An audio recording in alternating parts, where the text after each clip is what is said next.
এখন আমরা C program এবং পাইথনের মধ্যে স্টেটমেন্টের কিছু তুলনামূলক উদাহরণ দেখব। সি প্রোগ্রামিং এর ক্ষেত্রে প্রতিটি সেমিকোলন একটি স্টেটমেন্ট। শুধু সি প্রোগ্রামিং নয়, C sharp, Java, C plus plus এবং ডার্ট। আর পাইথন প্রোগ্রামের ক্ষেত্রে প্রতিটি লাইন একটি স্টেটমেন্ট। এখানে দেখানো হয়েছে যে সি প্রোগ্রামিং ল্যাঙ্গুয়েজে ভেরিয়েবল ডিক্লারেশনের ক্ষেত্রে কমা কমা দিয়ে ডিক্লেয়ার করতে হয় এবং লাইন শেষে সেমিকোলন দিতে হয়। পাইথন প্রোগ্রামিংয়ে ভেরিয়েবল ডিক্লারেশনের ক্ষেত্রে নাম্বার 1, নাম্বার 2 এবং সামকে আলাদা করে ডিক্লেয়ার করা হয়েছে। Expression statement some equal to number 1 plus number 2, লাস্টে সেমিকোলন দেওয়া হয়েছে। পাইথনে সেমিকোলন দিতে হয় না, প্রতিটি লাইনে একটি স্টেটমেন্ট, তাই এখানে সেমিকোলন দেওয়া হয়নি। কন্ট্রোল ফ্লো স্টেটমেন্ট দুই ধরনের হয়ে থাকে, একটি হলো কন্ডিশনাল স্টেটমেন্ট, আরেকটি হলো লুপিং স্টেটমেন্ট। কন্ডিশনাল স্টেটমেন্টের মধ্যে ইফ এলস সুইচ কেস হয়ে থাকে। লুপিং স্টেটমেন্টের মধ্যে for loop, do loop, while loop হয়ে থাকে। সি প্রোগ্রামিংয়ে ইফ স্টেটমেন্টের বডি হিসেবে কার্লি ব্রেসে কমপ্লেক্স স্টেটমেন্ট লেখা হয়। পাইথন প্রোগ্রামিং ল্যাঙ্গুয়েজে কোলন দিয়ে ইন্ডেন্ট আকারে ইফের বডি প্রকাশ করা হয়। জাম্প স্টেটমেন্ট, ব্রেক, কন্টিনিউ এবং রিটার্ন হলো জাম্প স্টেটমেন্ট। ব্রেক এবং কন্টিনিউ লুপিংয়ের ক্ষেত্রে ব্যবহার করা হয়। রিটার্ন স্টেটমেন্ট ফাংশন কলের ক্ষেত্রে ব্যবহার করা হয়।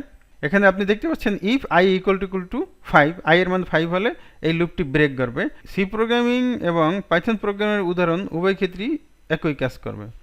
ফাংশন কল স্টেটমেন্ট, যেখানে অ্যাড একটি ফাংশন কল করা হয়েছে যার প্যারামিটার দুটি রয়েছে, নাম্বার 1 এবং number 2 equal to some. Function call স্টেটমেন্টের ক্ষেত্রে সি এবং পাইথন প্রোগ্রামিংয়ের ভিন্নতা হলো লাস্টে সি প্রোগ্রামিংয়ের ক্ষেত্রে লাস্টে সেমিকোলন দেওয়া হয়েছে, পাইথন প্রোগ্রামিংয়ের ক্ষেত্রে কোনো সেমিকোলন নাই।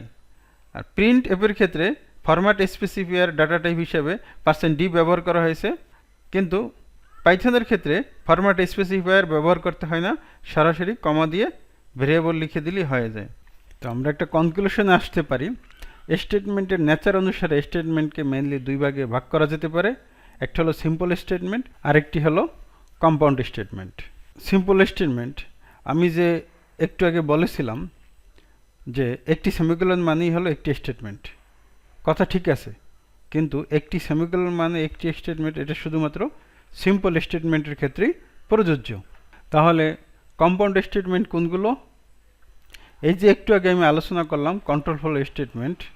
কন্ট্রোল ফ্লো স্টেটমেন্ট দুই ধরনের, একটি হলো কন্ডিশনাল স্টেটমেন্ট, আরেকটি হলো লুপিং স্টেটমেন্ট। এই যে কন্ডিশনাল স্টেটমেন্ট, এরপরে কার্লি ব্রেস ব্যবহার করে একটি ব্লক লেখা হয়। এই কম্পাউন্ড স্টেটমেন্টের ভিতরে এক বা একাধিক সিম্পল স্টেটমেন্ট থাকে। যেমন এখানে উদাহরণে আপনারা দেখতে পাচ্ছেন, একটি হলো ইফ ব্লক, একটি কম্পাউন্ড স্টেটমেন্ট, আরেকটা হলো এলস ব্লক, একটি কম্পাউন্ড স্টেটমেন্ট। আজকের ভিডিও এই পর্যন্তই, সবাইকে ধন্যবাদ।